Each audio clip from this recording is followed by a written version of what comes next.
No, come on. Oh, that's why I have my thing there. Okay. Doo-be-doo-be-doo. Do-do-do-do. Do-do-do-do.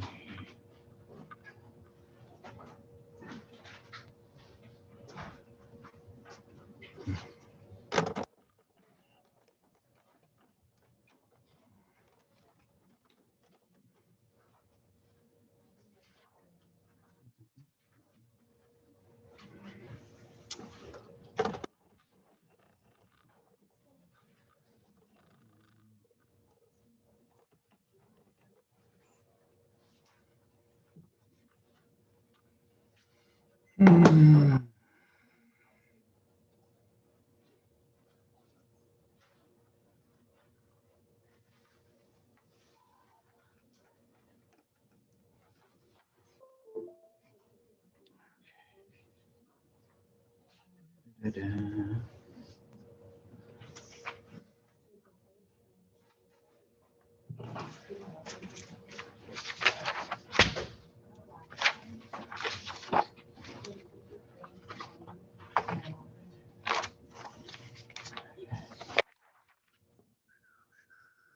Okay,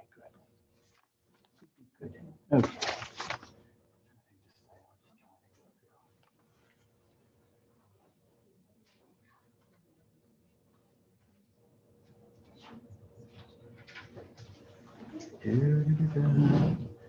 Alrighty.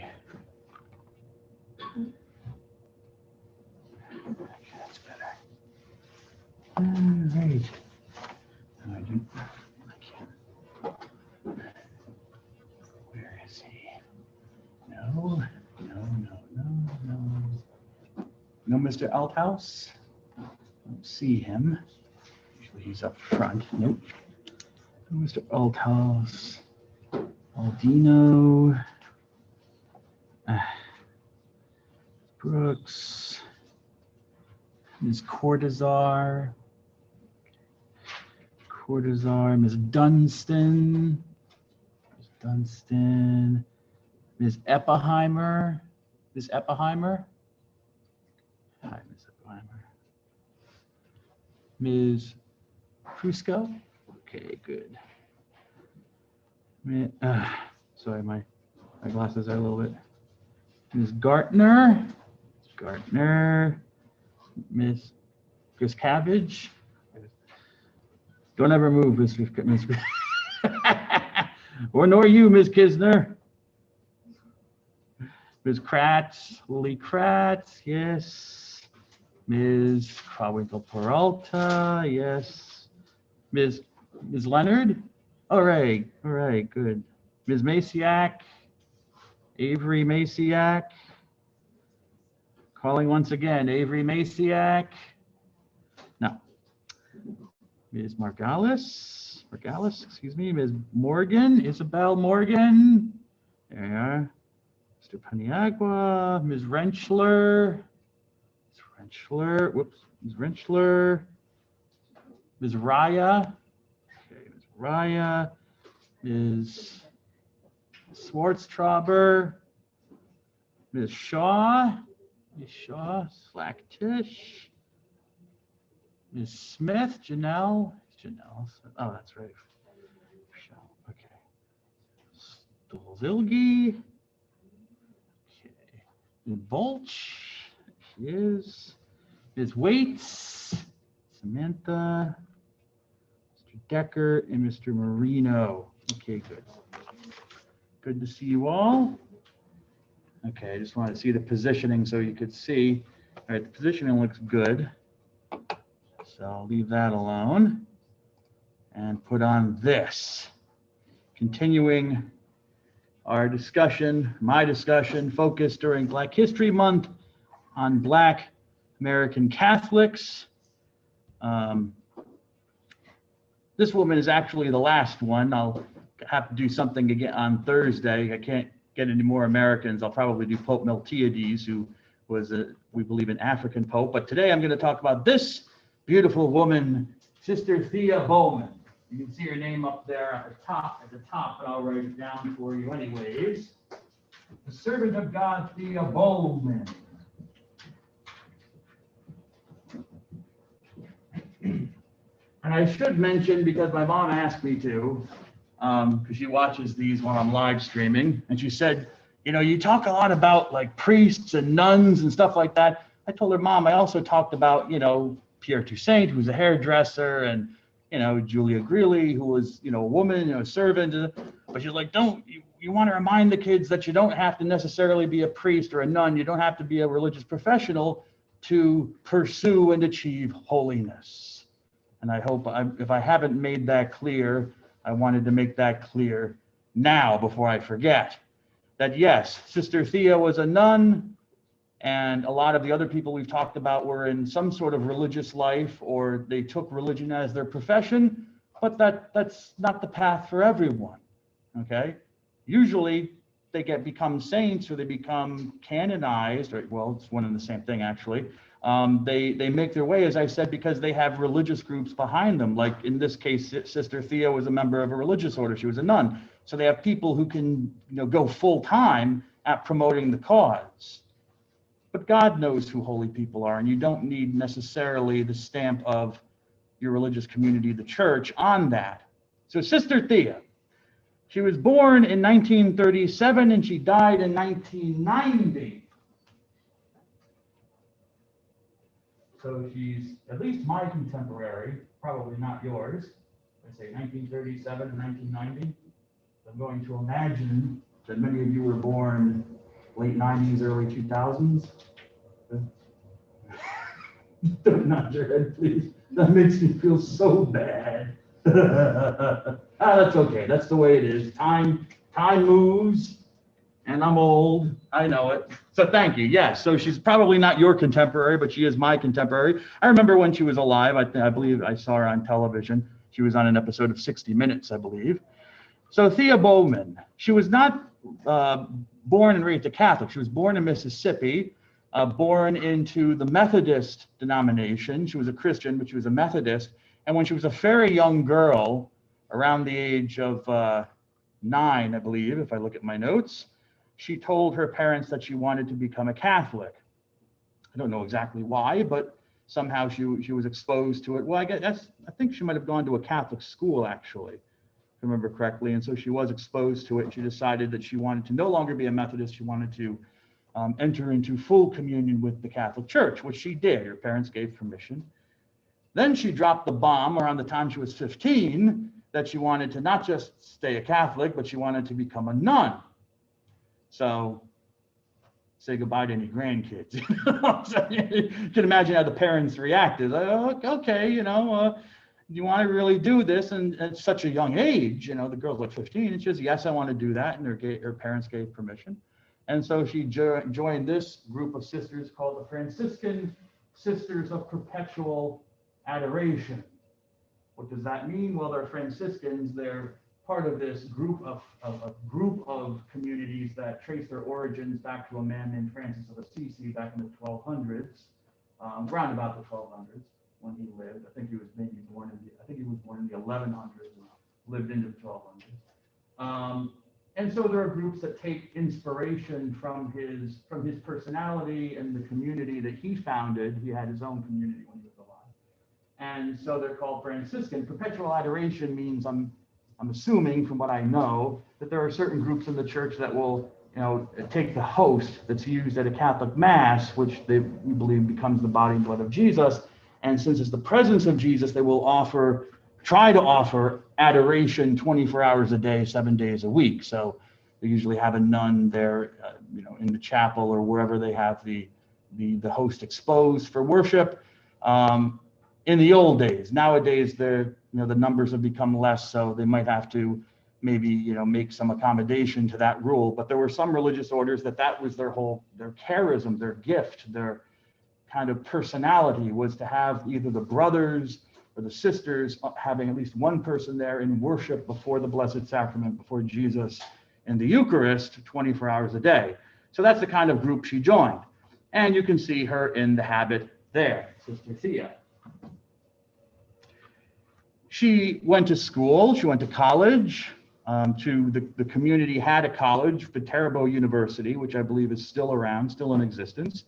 And later on, she went to the Catholic University of America, which is located in Washington, D.C., where she received her PhD in English literature. And what did she do after that? Well, she was a sister. That was the life she felt called to, okay? But she, because she had that academic background, she was an educator, she taught in schools, and she felt a calling to start to give voice to the Black experience within Catholicism, because there were a couple million Black Catholics in the United States, and she felt, I think, that their voices were not particularly represented, or not well represented in the parishes. So she tried to change that by talking about her experience as a Black sister. She was the one and only Black sister in her congregation, by the way. And if I remember correctly, she's still the one and only Black sister to have ever been in this congregation of Franciscan nuns. I don't know why. I don't know why the sisters haven't attracted any other vocations amongst Black Catholics, but she appears to have been the one and only still. So she wanted to change that. So she went and she talked about the experience that Black Catholics bring, which is different from, but no less beneficial than, say, Irish Catholics like myself, or Italian Catholics or Polish Catholics, that they bring to the church and have brought to the church. And also German Catholics and French Catholics, there's a whole mixture in the United States. So that she saw as part of her ministry as a sister. It grew out of her desire to bring this experience to the church. Sadly, unfortunately, she got cancer early on in life, and she suffered with that for a number of years, and that's eventually how she died. She died from cancer. Nevertheless, her impact was there. People recognized her, and apparently they recognized her holiness, that she was a good and holy woman. And so in 2018, they opened up the beginning part of the cause for her canonization. And as you should know, because it's just the beginning, she is a servant of God. So she's called the servant of God, because it's just at the preliminary stages. They're gathering the data on her life. There's a general consensus that she was a good and holy woman, but they're gathering data on her life. And as they go along, once they finish their investigation, then they would declare her hopefully venerable, and the process will continue. But at this point, it's still in the beginning stages. So she is servant of God, Thea Bowman. And I ask you, Sister Thea, to please pray for us, that we may share your joy for Christ in his holy Catholic Church.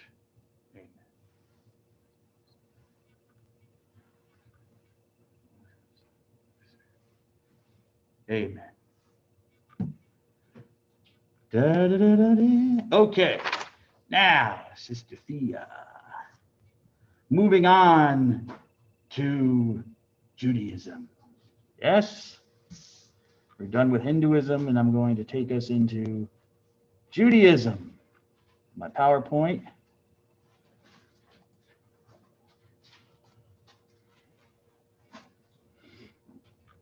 And this is an older PowerPoint, so there might be some things that are a little bit wonky on it, but I'll tell you what to pay attention to and what to ignore, because I'm reusing stuff that I did many, many years ago.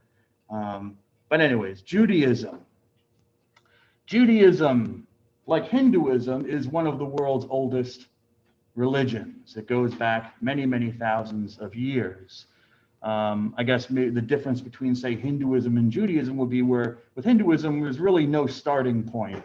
Hinduism is so old, there's no founder, we can't find a definite origin. Judaism is also very old, but we can see, at least from the story, the Jewish story, that there are some origins. There is an historical point where it comes from. Nevertheless, it is one of the oldest of the world's religion. And Judaism is a significant influencer on two of the major world religions that we'll be talking about, namely Christianity and Islam. Note well that I say influencer, because like the relationship is different. Christianity and Judaism have a special relationship, which I'll talk about when I get to Christianity, and Islam has a connection, but it's a little bit different than, say, Christianity's connection to Judaism. But it is a significant influencer of these two major world religions. And hence, as we'll see, even though Judaism itself is really quite a small religion, you might, as I said at the beginning of the course, why would you include, say, a religion like Judaism as one of the major world religions to talk about? Because its influence, even though it might be small in numbers, the influence and impact it's had on the world is beyond the actual size of how many Jews there are in the world. And let me just make a note of this, because I want to mention this later, not now. How many Jews are there in the world? Oops.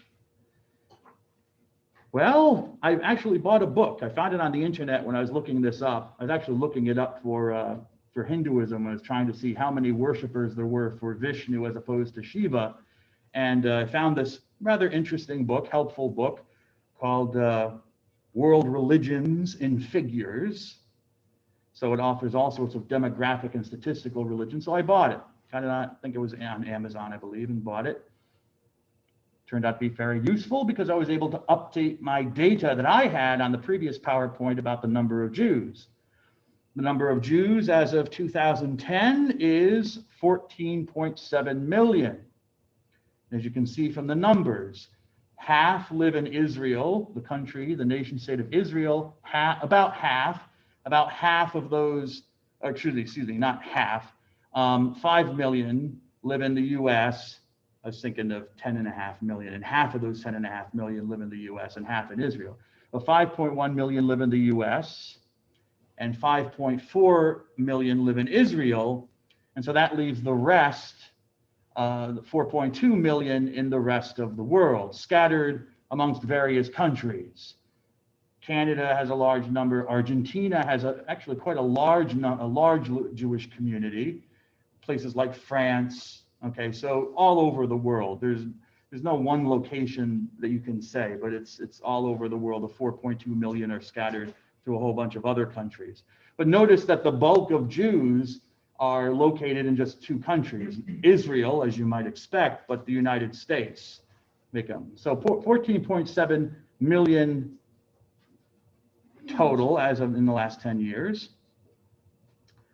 And what makes a Jew? We had that question with Hinduism. What makes a Hindu? What is the thing that unites Hindus? And we came to the conclusion, or at least I told you, that it was Mother India. This coming together around, or their origins in the Indus River Valley in northwestern India, or at the time northwestern India, now it's in Pakistan. But this is a question. What is a Jew? Is it a race? Is it a religion? Is it a culture? It can be hard to pin down when you try to think about it. Is it a racial thing? For example, if you were watching the news in the last few weeks, or maybe the last month, the comedian Whoopi Goldberg on The View. I don't know if anyone watches The View. My mom does. I try not to. But when I'm passing through the room, you know, I hear some of the comments and stuff like that. And apparently Whoopi Goldberg is this comedian. She's been around forever. I remember when she was first starting out back in the 80s, I watched her stuff on like HBO and whatever. And she made some comment about the Holocaust, and the Holocaust was really just man's inhumanity to man, you know, human beings' hatred for each other. It wasn't a racial thing. They weren't killing the Jews as a race. She got into all sorts of trouble because, you know, people who watched this who were of Jewish background said, well, wait a second, we are a race. That's how the Nazis perceived us. They wanted to wipe out the Jewish race, which is true. The Nazis were racialists, and so they saw the Jews, this group, as a race. But is it a race? That is a question.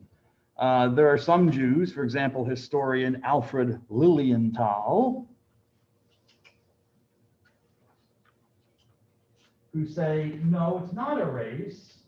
Not a race per se, not a race in, say, the same way that we might think of skin color, like white or black, or something like that. Not in those terms. This is the story down at Lilienthal. Why? Why does he say that? Because, and presumably he's Jewish, so he should know. I mean, because if you look at the origins of Judaism, and even modern Judaism, it's a coming together, a mixture of a lot of racial characteristics. There were people who were professing Judaism that had very different ways of life. And they were very different groups from different families even. So a unified race in that sense, Lilienthal says, maybe not. Maybe not in that sense. Maybe that's a more modern development of the term that has now then been placed on this group of people we call Jews, or called the Jewish community. Then is it a religion? Is what unites them? Because, you know, if you have people who are Jews, but they might be Polish background or Russian, Argentina, I mentioned Argentina, might be Argentine, might have Hispanic origins, Spanish or Portuguese. There might be Jews of Indian background. There are a very small community of Jews that have been living in India for apparently many, many centuries. Jews in Ethiopia who claim some kind of connection to King Solomon, the great King Solomon. Are they, you know, different colors, different languages, different backgrounds? Maybe it's the religion that unites them. Okay, that's a position, and maybe a strong one, as we'll see in a moment. Maybe that's a strong one, the religion. But you also have to remember that there are people who call themselves Jews that are atheists. They don't believe in any religion. They don't practice it. If current statistics are accurate, that in Israel itself, the country of Israel, the Jewish state, like around 50% of Jews don't practice the religion. Certainly not religiously, you know. Maybe, who knows, maybe a, Hanukkah or a Passover service or something like that. But basically, about half the population that would say they're Jewish are inactive when it comes to their religion. So is religion the determining factor? Well, that's a question. Is it just a culture? Well, I already mentioned to you that you've got different cultures. You've got, as we'll find out later, Jews are kind of divided up into two different cultures. There's a culture that comes from the region of Spain and Portugal. There's a culture that comes from around Germany and then moves over into Poland and Russia, which is more kind of Slavic. It seems more Slavic. Very different cultures. What unites them then? They even speak different languages. People may have heard of Yiddish, which is a Jewish form of German. Actually, it's a medieval form of German with a lot of Hebrew and various Jewish terms. But this other group of Jews, which is apparently smaller in the United States, that comes from the region of Spain and Portugal, they speak a form of Judeo-Spanish, which is a form of medieval Spanish. They don't speak Yiddish, so not all Jews, that's a stereotype if you think all Jews are walking around, saying Gesundheit, and stuff like that, and not Mazel Tov, that's Hebrew, too, but, Gesundheit are using, Yiddish phrases and speaking kind of German. No, there are Jews that speak some other things. They speak Ladino, it's called, which is a form of Jewish Spanish. Is it citizenship? Are you a Jew if you're a citizen of Israel? That would make sense, except that there are citizens of Israel who aren't Jewish at all. Got Arab Christians, Palestinian Christians. You've got Arabs, people who are Muslim, who are not Jewish, of the Jewish religion.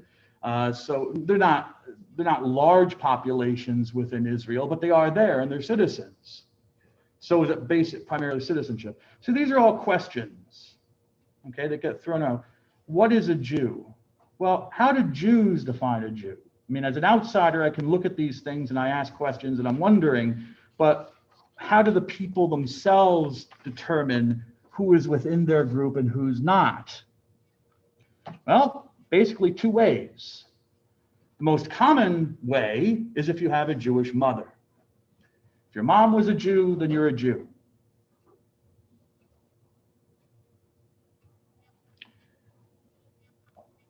Apart from that, the only way to be considered Jewish is to convert. You have to go through a ritual where you, a non-Jew, accept the religion. There's a whole service, but you accept the burdens of the religion. You accept the practices and the religion.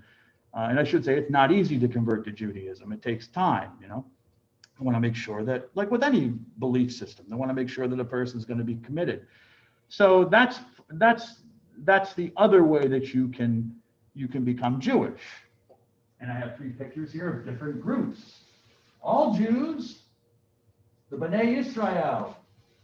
Can't see the picture very well up here, but if you come up and want to look closer, these are people from India. These are apparently descendants, somehow a group of Jews. The story is that they were shipwrecked and just decided to stay in India, but they shipwrecked along the coast of India and established a whole community. These descendants this community are the descendants of these original Jewish victims of the shipwreck. So they're called the B'nai Israel, the sons of Israel. So Jews in India. I mentioned the Jews in Ethiopia called Palashas. All right? Not the common stereotypical picture people have of Jews. All right? This is usually what people think when they see people walking down the street and they see a person with a big broad-rimmed hat and think, oh yes, that's clearly, that's the stereotype. But not necessarily. What unites them? The motherhood, that they have Jewish motherhood, a descent through a Jewish mother, or that they've converted. And once a person converts and is officially accepted into the people of Israel, then all of your children, if you're a woman, are considered Jews. Now the question might be, well, what about a Jewish father? Am I a Jew if I have a Jewish father? Well, currently in Israel, the state of Israel, no, because they follow Orthodox Judaism. We'll learn about this later, not today, but there are different varieties of Judaism. And Orthodox Judaism is the one they kind of see themselves as the keeper of the Torah, the keeper of the law, the keeper of the traditions. And so they interpret the traditions very strictly. They would say accurately as well. And And according to them, no, you have to be born of a Jewish mother or be a convert. If not, then you're not technically a Jew. And that's what the government of Israel goes by. Now, there are other forms of Judaism that say yes, like Reform Judaism, which is a modern development. Well, also Orthodoxy is a modern development as well. But Reform Judaism, which comes about around the 1800s, and they see that, no, even if it's a father and he's Jewish by lineage, then yes, his children are considered Jewish as well. But that's not the traditional interpretation. And that's not the interpretation that in Israeli law sticks, because they follow the decisions of the Orthodox. Does that cause controversy and debate? Yes. Because Reform Jews are like, well, wait a second, that's not our interpretation. Why do the Orthodox get to say? And the Orthodox say, well, we're the keeper of the tradition, not you. But the government sides with the Orthodox. So that is it. Notice now, let me just say, I'm not making a judgment on anyone. I'm just giving you the details. I'm just giving you the information. How does this community decide? And you might find that there are certain communities that are different. They might say, well, no, you can be born to a Jewish father as well, and that's acceptable. But if you're an Orthodox Jew, no, you have to be born of a Jewish mother. If you're not born of a Jewish mother, then you have to convert.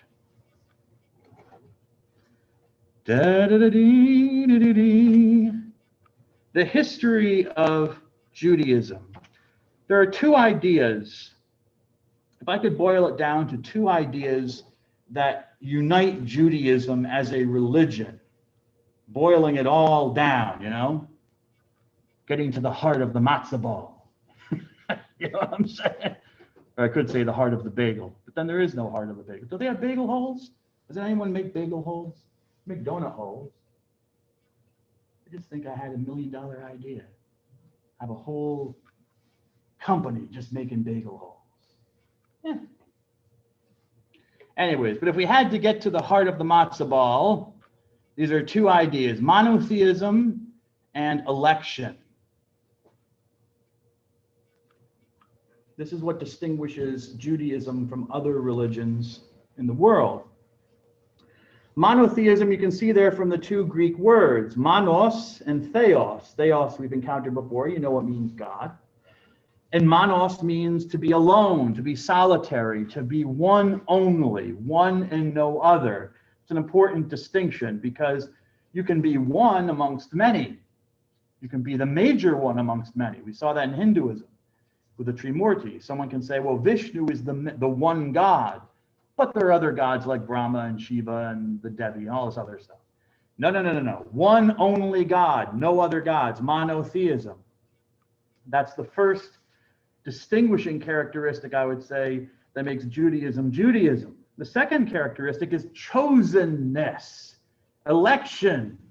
The Latin word elego eligere, elexi, electum. We get our word election from, or elected, to elect someone. What do you do when you elect someone?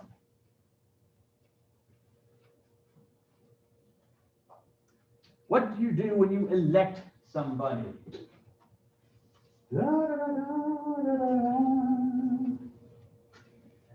What are you doing? Ms. What's the first letter of your last name? S. S? Shaw? Yep. All right. You would choose them for a position. Excellent, Ms. Shaw. Choose, choice. And that's exactly what the Latin means, to choose, chosenness. So there is a belief amongst the people of Israel, the Jews, the Jewish community, however you want to call it, that this God, this one God they believe in, has chosen them, specifically chosen them as his special people, the group of human beings that he is going to especially reveal himself to and have a relationship with, and reveal the meaning of life, right? The meaning of existence. So election. How this plays out, well, we'll see when we look at Jewish history.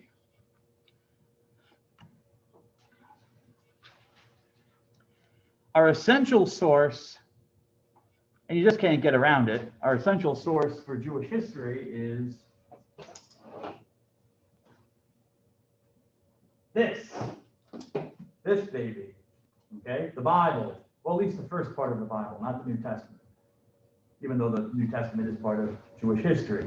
But the first part, the Old Testament, okay? This is one of our major sources for Jewish history. However, you have to remember that biblical, as they say, historiography, the writing down of history, is, while it's an essential source of information, you have to read it cautiously.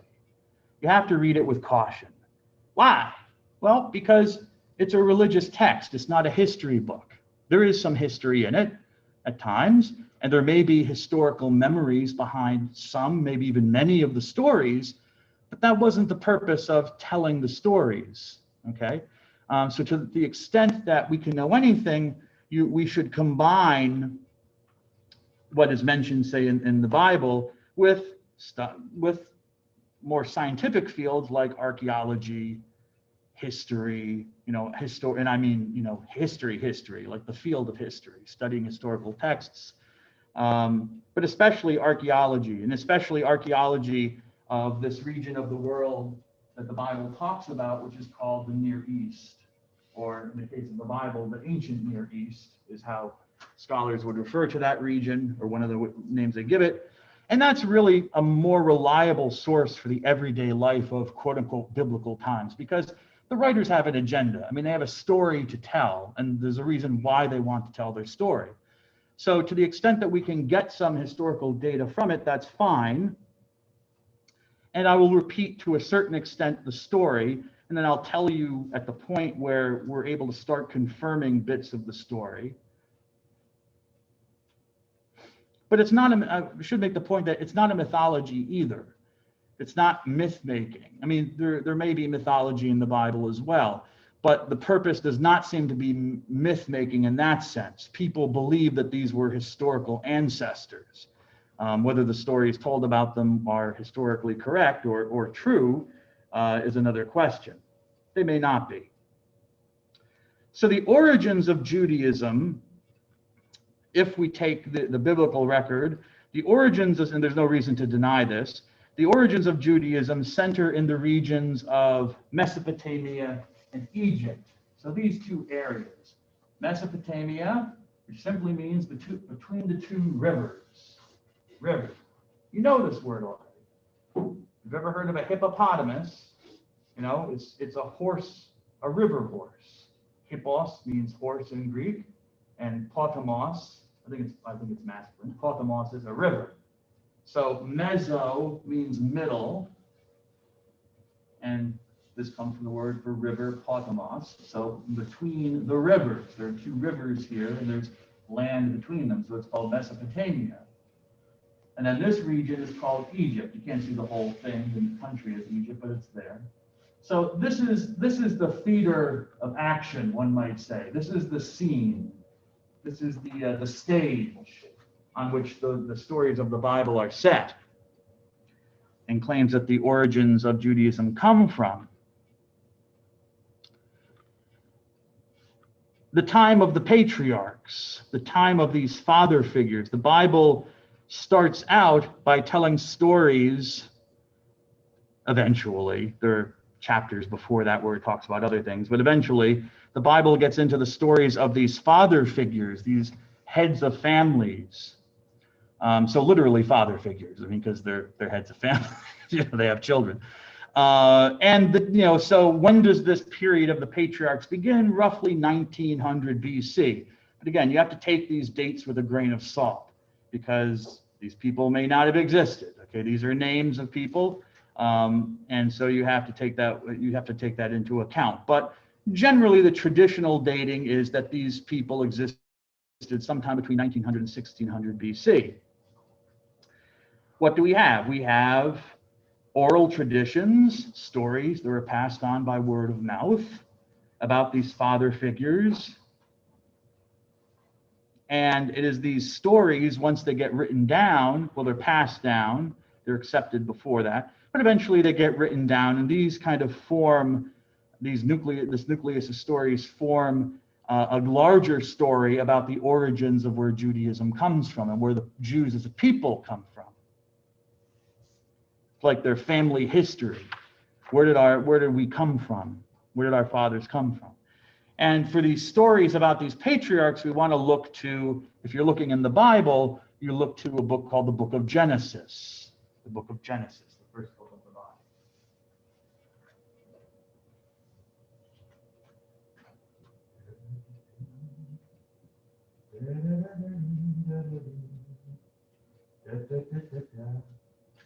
In fact, in Greek, the word Genesis, its ultimate meaning is origins. Where did something come from?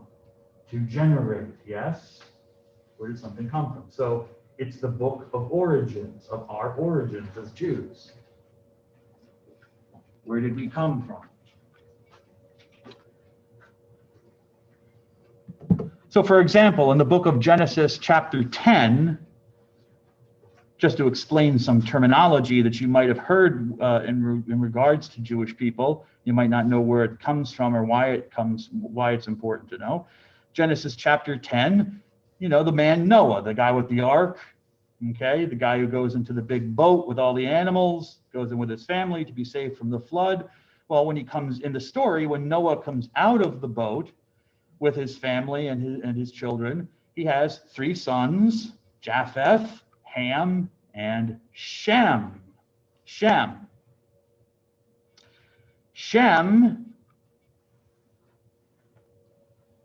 is one of the ancient ancestors of the Jews, who are also called, anybody? Anyone think of a name for Jewish people that is close to Shem? Sounds close to Shem? Hopefully you're not one. Well, at least you're not an anti-one. You don't want to be an anti-one. That wouldn't be necessarily good. Nazis were big-time anti-Shem. No, not coming to you? Semite? Semite? Yes? That comes from Shem. Semites.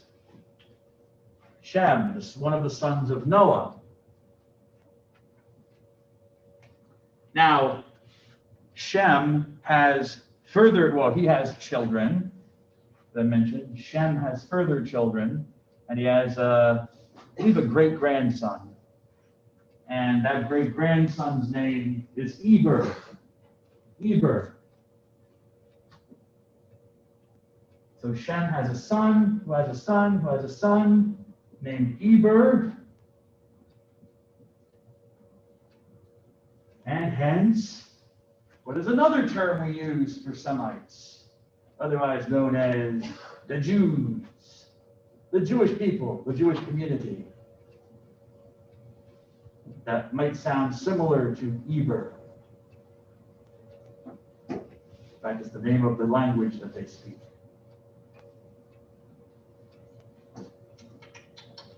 Say Yiddish, please. I get that to you. Ms. Kisner, do you think you know? I said Hebrew. Hebrew. Hebrew. Hebrew. Hebrew. Hebrew national hot dogs, baby. You know, you ever go to the store and kosher hot dogs? Hebrew national hot dog. Hebrew. Jewish. A synonym for the word Jewish. Hebrew. So you start seeing the pattern, don't you? These are, Noah has a child, Shem, Semite. Shem has a great-grandson, Eber, Hebrew. Okay? These are our ancestors. And so we're called by their names. Ultimately, they'll be called Israelites. We'll get to that in a moment. What is a Hebrew? Because the Jews are usually, the term Semite is never used in the Old Testament. The Jews are never called the sons of Shem or Semites. They are, however, called Hebrews.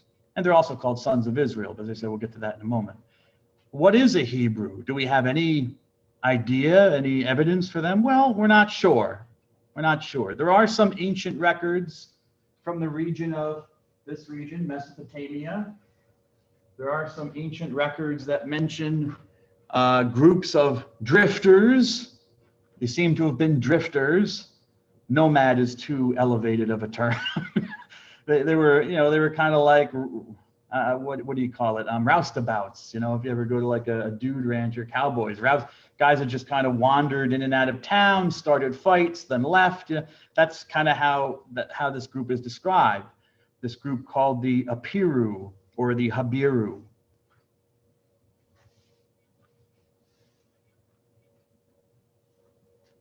We have these groups mentioned. And as I said, they seem to be groups of drifters who also would act as mercenaries. They would fight for you if you paid them. Okay, notice it's very close in sound to Eber, or the idea or the word Hebrew, and even in Hebrew, Ibri, it's close. So you kind of want to make that jump to say, oh, it's got to be them. It's got to be the ancient Jews. But again, it's tantalizing. It points in a direction, but it's not. You can't say yes or no to it. But scholars still debate whether this is where Hebrew comes from. And what adds kind of to the interest in this idea is again the Bible. When you look to the Bible for evidence or indications, you have a statement. I'm not going to give you this. I'm not going to worry about where the statement is.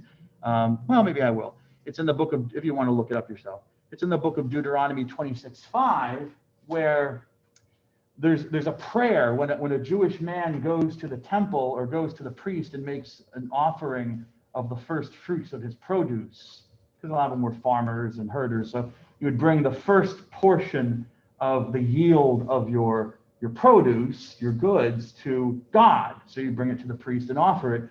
And you would say this prayer, which is recorded in Deuteronomy chapter 26.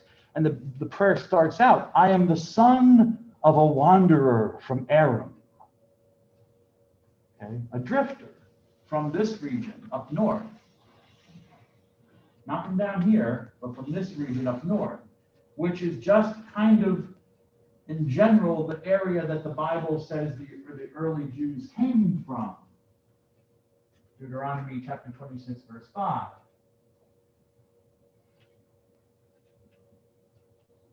So it's curious, because that idea that the ancient ancestors of the Jews were wanderers, kind of drifters, drifting around, who then ended up in Canaan, this region, Canaan, Palestine, Israel, whatever you want to call it, seems to be there. And some scholars will argue that that's connecting them to this group called the Apiru. All right, but ultimately it's not sure. And it's so long ago that it's hard to always make connections. It may be true, but nevertheless, it's out there.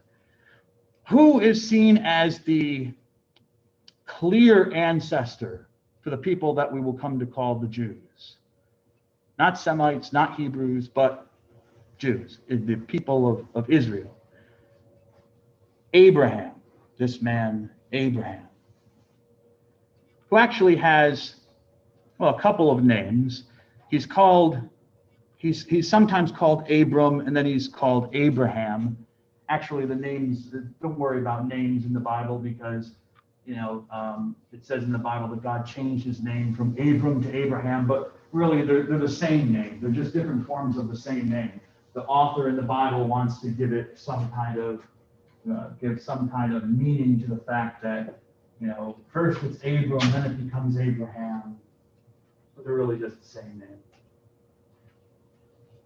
This man, Abraham, is called by God, or feels that he's called by God, his God, whichever God that was. Of course, now we know it's the God, the true God, you could say. But he feels called, he feels motivated to leave where he is living. And according to the Bible, he was living in the southern regions of Mesopotamia. He was living, you see the city which is in modern day Iraq, southern Iraq. And he felt called to take his wife, he didn't have children yet, but to take his wife and to move up north and then travel down into this region called Canaan. And so he does. So they migrate and they settle there. And that's where he starts having children, having a family, not without some difficulty. There's, ins and outs to the story, but eventually he starts having descendants. And one of these descendants is called Isaac, who's there just beneath him. And the reason Isaac is in brackets and small is because Isaac is kind of like a mediating figure. He's not really an important character to the story. He's just the one that kind of proves the promise that God gives Abraham that he'll have many children. God promises Abraham, you'll have many children. You will be a blessing to the nations. Your descendants will be as many as the stars in the sky and the sands on the seashore. Okay. God makes all these promises. And Isaac is seen as kind of the first fruits of that again. Kind of as the God's making good on his promise. But that's about all there is to Isaac's story. The person that's important after Abraham is that Isaac has a son called Jacob, Yaakov. And in a way, Yaakov is even more important than Abraham for the origins of the Jews. Why? Well, he's the one, if you ever heard like the 12 tribes of Israel, okay, that's where it comes from. It comes from him, Jacob, Israel. The 12 tribes of Israel is not a country. Israel is not a country. It's actually a name. It's a name, the name of this man. The tribes are his children, his various children, who then have their children and more children and more children. And they're all related, they're all cousins and uncles and aunts and all that stuff. So there are various groups that are related by their descent from this man Jacob, who is also known by the name of Israel. So they're tribes.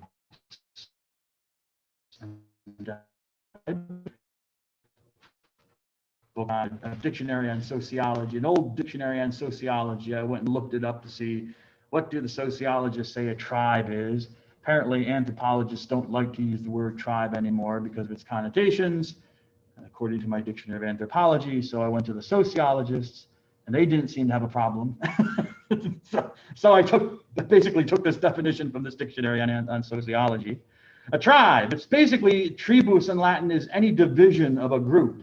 A division of a group of people is a tribe, a tribus, and that's basically what it is. It's a social group that is marked out from other groups by certain characteristics that they possess.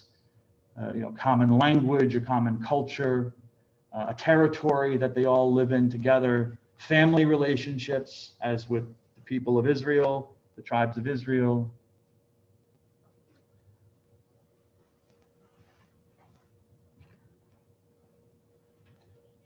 Traditionally, Jacob has 12 sons, hence the 12 tribes of Israel, Jacob, the man Jacob. However, if you read the Bible and you actually start writing down the names of all the children that Jacob has, you maybe don't always end up at 12. It's a stretch. You have to it's a traditional number. The 12, that he had 12 sons only. You have to kind of cram a few of the tribes into that, like the tribes of Joseph, one of his children. Nevertheless, there's traditionally 12 of his children. One of his children is given the name Yehuda, Judah. One of Jacob's children is given the name of Yehuda. And now,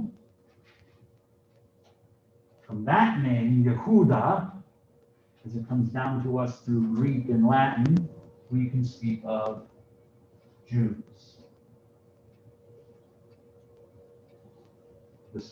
Judah, one of the sons of this man, Jacob, aka Israel. So it's all about ancestry.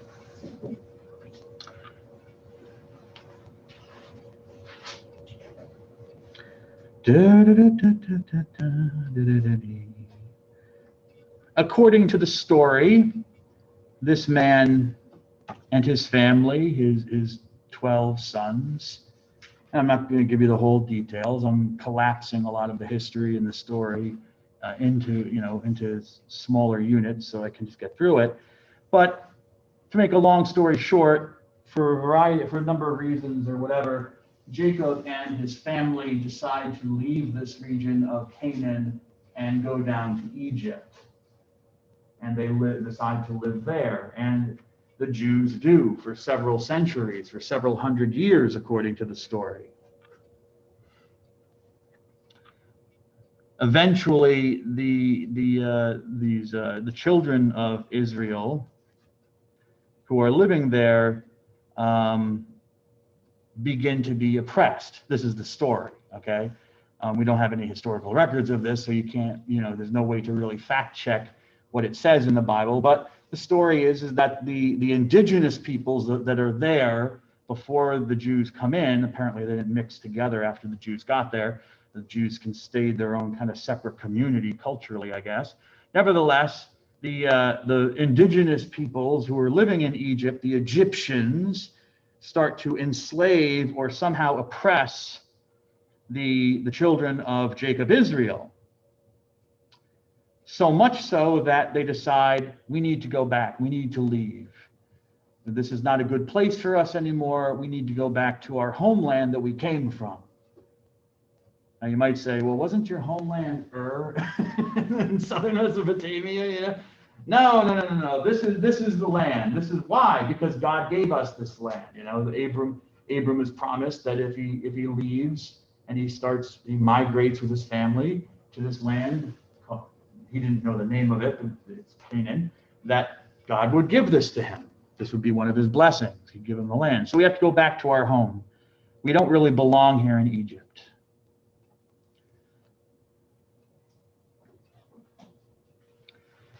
And that's what in Jewish history is called the Exodus. The Exodus. Which means exactly, if we called it the exit instead of the Exodus, God bless you, Exodus is from the Greek, which means a way out. Ex hodos. Hodos means a way or a path. Ex means out of. So it's literally a way out. It's exactly so that's in Greek. The Exodus from Latin, which means the same thing, going out. So that's exactly, we could call it the exit from Egypt, the Exodus. No, really doesn't make any difference. It's the same thing. It's this event in Jewish history where the ancient Israelites, the ancient sons and daughters of Israel, decided they needed to leave Egypt and go back to their homeland. In the context of the Bible, in the context of the writers of the Bible, this event, this exit or exodus, is seen more not just so much as a migration back to home, but as a liberation. The Jews had been persecuted and oppressed by the locals in Egypt, but now they were being saved by their God and being freed and brought back to their rightful home in Canaan. So there's kind of the event is acknowledged in the Bible, but in the book of Exodus, but it's given somewhat a different interpretation than it might have had maybe historically in the history of the Jewish people. Sister Thea, I'll leave you up there.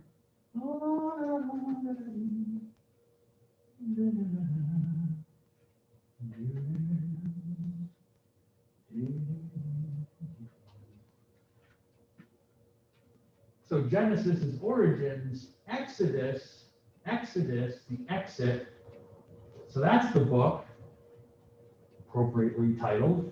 That's the book where you're looking for the story about this event of the exit.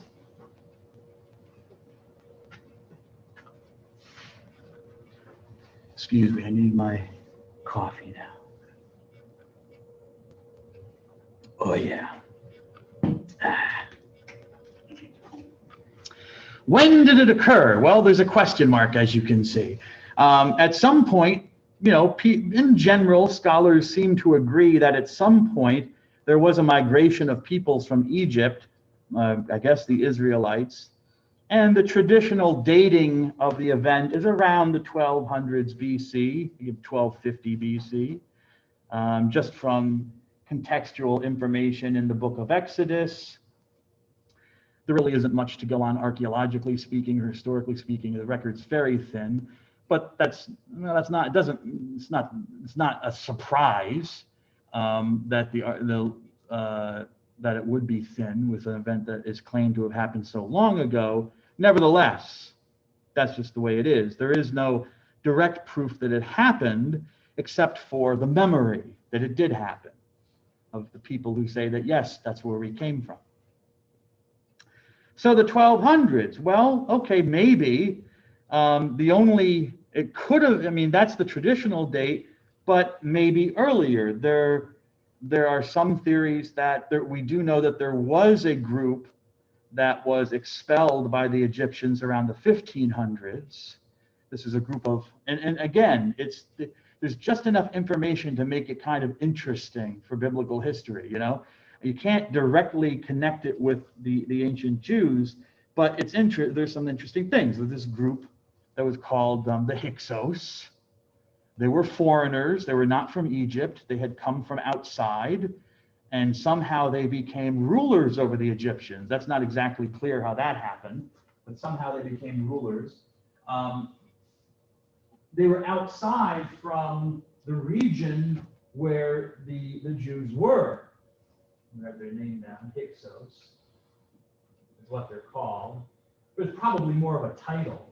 It's not the name of the group. It's probably a title like, you know, ruler, or ruler, foreign ruler. It has some meaning. The meaning that's given to it in Egyptian is something like ruler from afar, or a foreign ruler. So it's more of a title. It's not really the designation for a people, a group. Nevertheless, they come from this region of Canaan. They seem to come from this, they call it Asia, but all of this is Asia to their minds. And they seem to come from this area, and we know from their language, the language of the Hyksos, that we do know something about from their names and whatever, is a Semitic language. It's a language, one of the languages. Hebrew is not the only Semitic languages. There's Aramaic, and there are other ancient languages that are of the same language family as Hebrew. So they seem to be speaking a form of ancient Hebrew, one might say, or at least a related language. So again, it makes it kind of tantalizing. It teases you. You want to say that they're the Israelites, but it's the 1500s, not the 1200s. So it doesn't exactly work. Also, I should mention this: they worship the gods of Canaan. They didn't worship the Egyptian gods. They brought their gods with them from the land of Canaan. So we know that that's probably the region they were from, because they brought their belief in their gods with them. Your language and your gods, you don't give up too readily. You usually bring them with you. I can't see.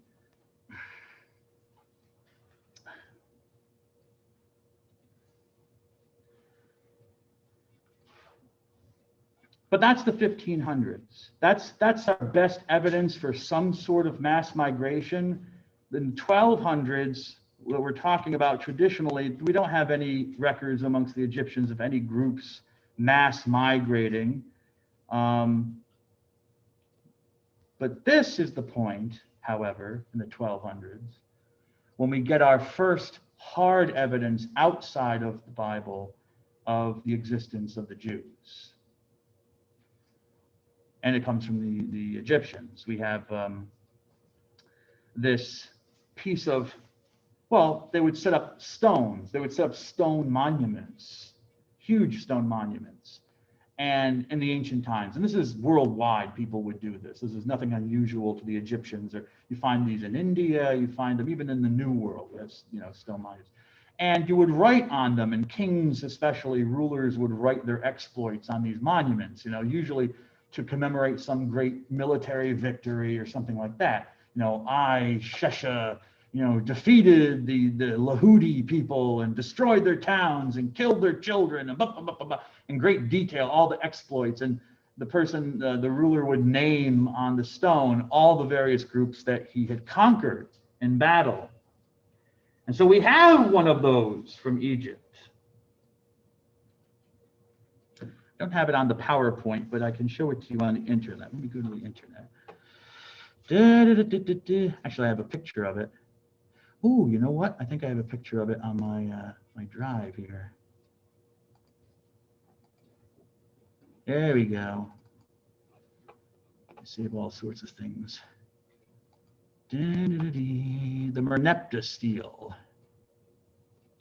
By stele, I don't mean thief.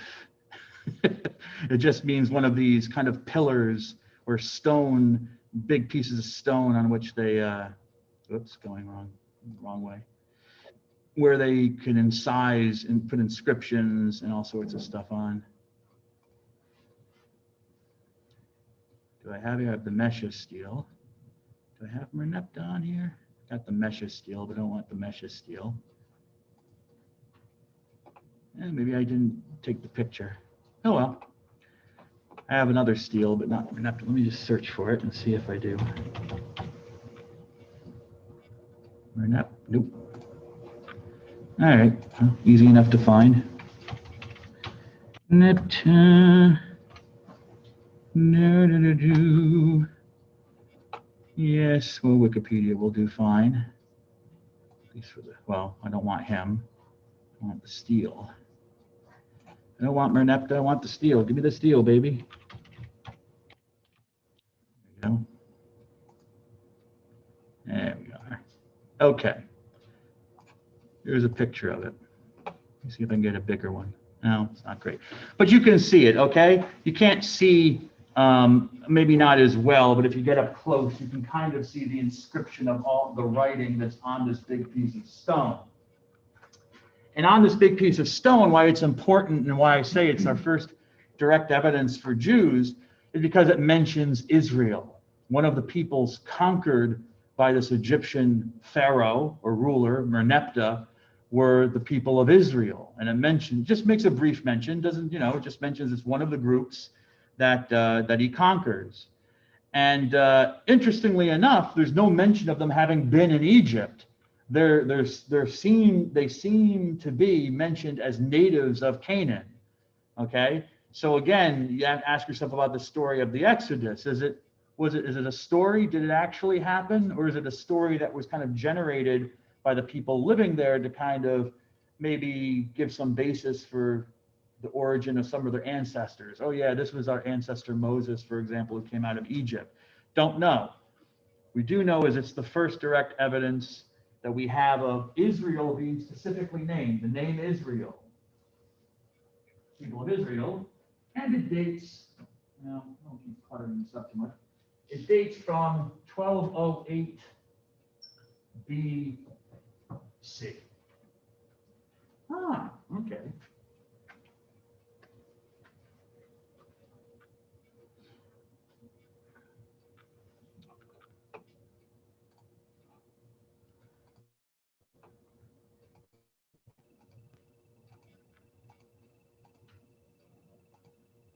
Oops. Hence that the Merneptah seal, and no one knew about this until it was discovered, I think in like the 1800s. That kind of gives some background for when we can maybe date a person like Moses and the Exodus, when this thing happened. And hence you see the traditional dating around the 1200s. But it may have been much earlier, like the 1500s with the Hyksos. Who knows? But this is our first evidence. The Exodus and Moses. Moses is the man that, according to the story, brings the Exodus about. You can see his dates, inter 1500s to the 1200s BC, depending on how you want to categorize the Hyksos. We know they were Semites, they spoke a Semitic language. Were they the ancient Jews or not? Who knows? And then you have the Merneptah stele mentioning Israel. So anytime between 1500 and 1200 BC is when this man Moses, or Moshe in Hebrew, could have lived. But the latter of the dates, 1200, is the traditional date for when Moses lived. So that's usually the date around 1200 BC is what you're going to see in a textbook or something. Well, who was he? I mean, according to the Bible, he was a Jew. He was one of the descendants of Jacob Israel. But if you look at his name Moses, we know his name Moses is not Hebrew, it's Egyptian. So was he a Jew? I mean, the name isn't Jewish, but then again, that happens in cultures a lot where people can take over the names of the surrounding culture, even though they're not necessarily, say, not part of the culture, but they don't have their origins in the culture. I'm thinking here, for example, one time I had a Korean girlfriend. Don't ask how, but somehow. And I remember her name was Brianna. Brianna, right? But actually, that wasn't her name. Her name really was Bo Yan. Bo Yan, which in Korean has something meaning of something like the gift of the lotus flower. Beautiful. However, when she came over, she's American. When she came over, her family emigrated to America to fit in better. And I've found that this seems to be a common custom amongst Koreans. I can't speak for other groups, but the Koreans I met seem to do this. They would take an English name in addition to their Korean name. So she took something that was similar. They oftentimes take something similar. So Boyan, Brianna, similar. So that's what she would go by. I had another friend in the seminary. I was in the seminary for 2 years. One of my friends was Korean. His name was Jung Soo, but he went by Diego. Diego. I'm presuming you got that from Diego, what's his name? Juan Diego, this Mexican Indian who's now a saint, who may have not existed, but who knows? So we'll find out in heaven.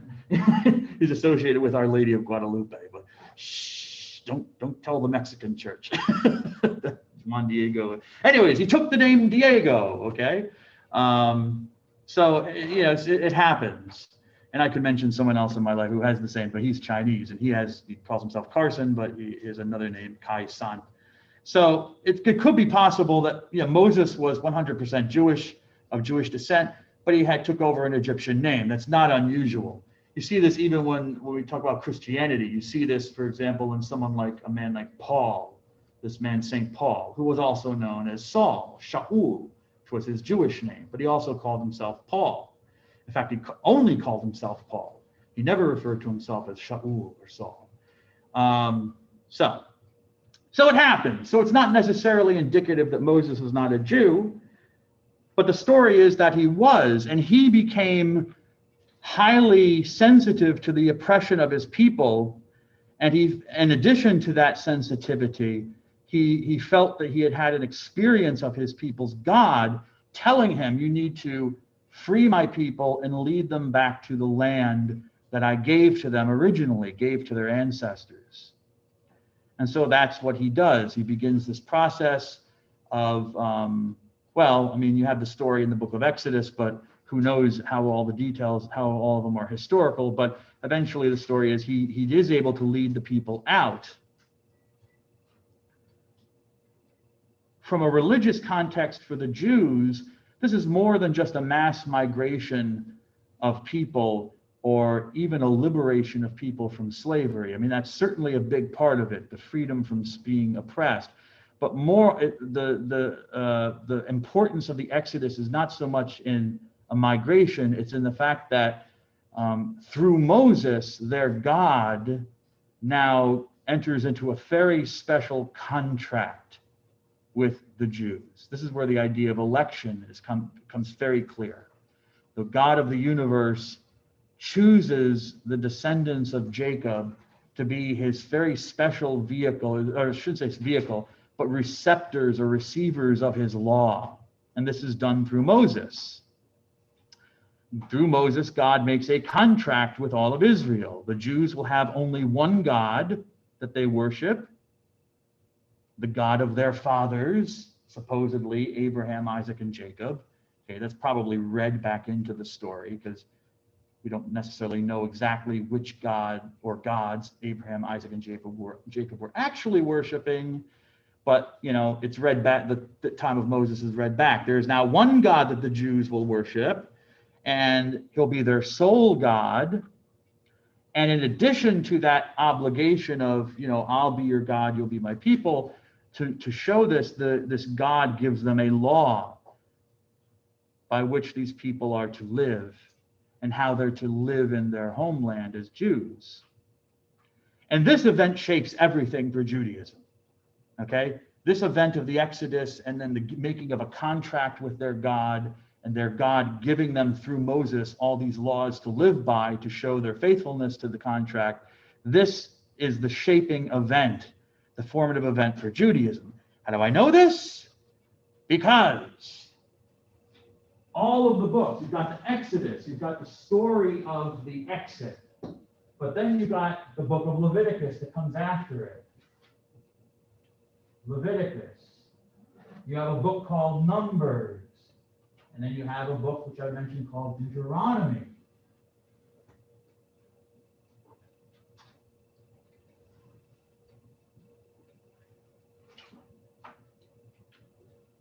All four of these, all of them are devoted to this singular event. God, this being chosen by God, and this God gives us his law. The law starts in Exodus and continues through these next three books and ends in Deuteronomy. So you can see the bulk, the story of the Exodus actually only takes up about half of the book of Exodus, maybe a little over half. And then after that, once God reveals himself fully to Moses and to the people and says, we're making a contract now, I'm going to give you my laws, it goes through the rest of those books. So this shows you how important even the book of Genesis is, just building up to this story of the Exodus and the giving of the law, which makes them God's people. All righty, I'll stop there. Thank you very much. I'll see you on Thursday. God bless you all.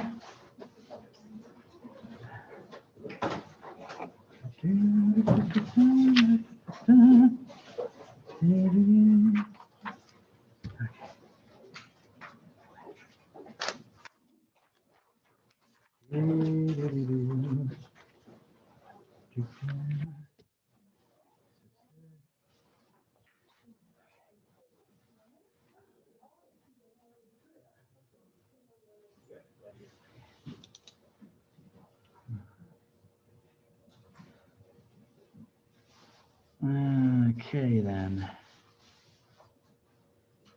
That's not good.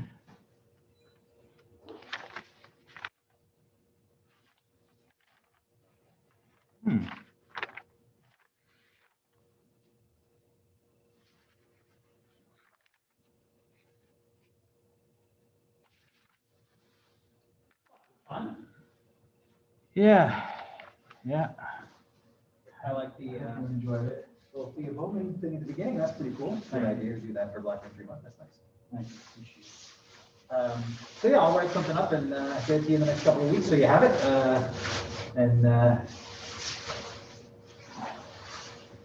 I appreciate that. Yeah, no problem. Well, I appreciate your helping us out. So I got a call from I got an email from the VPA's office. There's a kid in one of your classes, Michael Althauser. That sounds familiar? Althaus, yeah.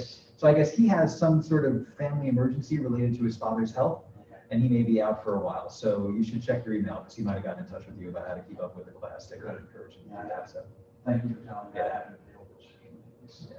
In the last day or so. Well, you know how these kids are. If you don't check it for 12 hours, I know. they're all I over mean, you. That's I made a promise, but I'm so behind the eight ball with trying to get stuff done.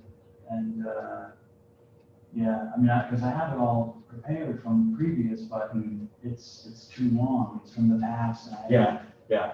The material's too long. Yeah. So I'm trying to cut stuff This out. was interesting. It's a very interesting way in, I think, to talk about the identity with regard to race, religion, and so forth, and then to sort of ease your way into the sort of theological, religious stuff. I don't know. I thought it was very interesting. Yeah, nice job. So yeah, I'll look in, get in touch with them. How's that going to work? Should he just drop the course and try again? Well, it depends. I mean, it sounds like he'll be out for a short period. So if there's a way that he can keep up with the work, or that you're comfortable with helping him keep up with the work, we'd appreciate that. If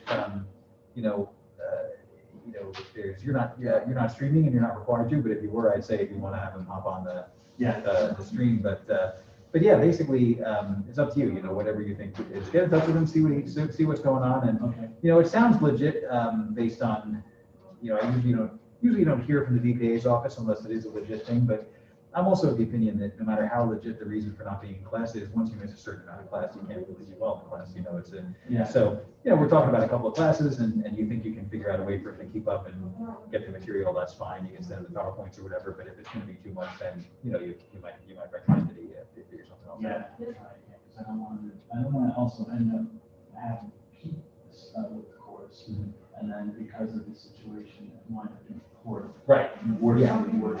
Yeah, exactly. You don't, you know, because then they've got, in addition to the family emergency, they've got poor grades to get done with and so forth. So, yeah, I'll reach out. Yeah. I'll certainly help them, but I will reach out to them. Yeah, see what's going on, make a judgment call. You know, you trust it. All right, I gotta run to a meeting, unfortunately. That's my life. Yes, I saw that email, this place is like Mutual Omaha's Wild Kingdom sometimes, you know. Where it came from. Well, you know, I occasionally, actually, I should look into this now because this has triggered a memory for me that on the Facebook page for the local community, the Back Mountain Facebook group, whatever. This was quite a while ago. I think this was maybe a month or two ago. A woman posted that she had lost a pet bird.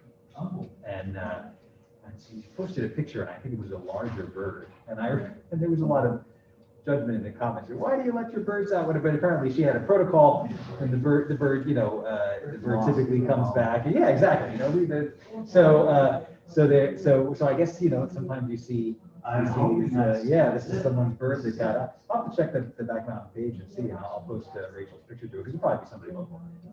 I have a neighbor who has a couple of parrots, and I remember I was out in my backyard with my brother-in-law, who is a Wall Street banker and thinks he knows everything, like Wall Street bankers do. And we heard of this cawing, and he said, "That's a hawk." And I said, "We have hawks around here," and we do. We see them all the time. But I said, that doesn't sound like a hawk. And he said, no, that's a hawk. I know what a hawk sounds like. That's a hawk. And later we were walking the dog, and I saw my neighbor had her birds out in the cage in the yard, and it was the parrot. It was the parrot making the noise that he thought was a hawk. I said, well, this is how the financial crisis happened. Is people like you think you know everything, and it turns out you don't, you know. But see a bubble when there's a bubble. yeah, no. So I just remember his certainty about that to me was like a parable. You know, it was a story that explained a lot of things.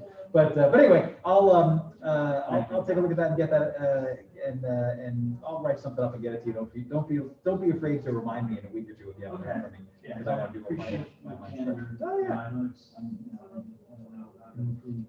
Yeah, we'll do. All right. Yeah, well, that's what we're all about. And good luck with figuring out with Michael. Let me know if you need to bounce anything off me. But like I said, I trust your judgment, so whatever you think is going to work. Right? Great, thank you. All right, have a good day. You too.